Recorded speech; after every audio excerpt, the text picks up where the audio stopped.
Mike Jacoby here with our top 3 GigE camera tips to reduce CPU power consumption. Pairing up one of Point Grey's cost-effective GigE cameras with a power-efficient CPU is an excellent strategy to keep costs low.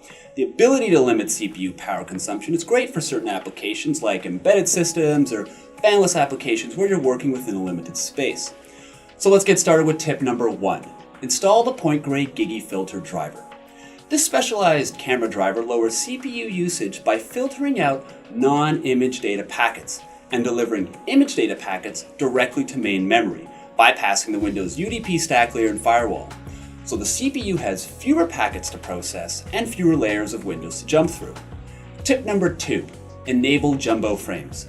We saw additional CPU usage decrease once we enabled jumbo frames. This happens because we're telling the computer and camera to send and receive larger data packets, thereby reducing the number of packets sent.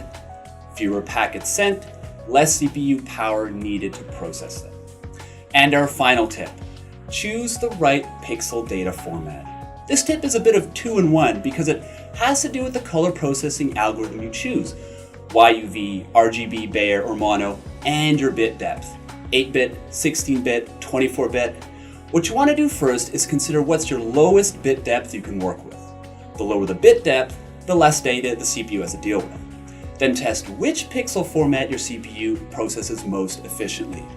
The differences in CPU usage between pixel formats might surprise you, so make sure you test each one before you lock down your system. Now, for those of you who still aren't convinced, here are my own unscientific results.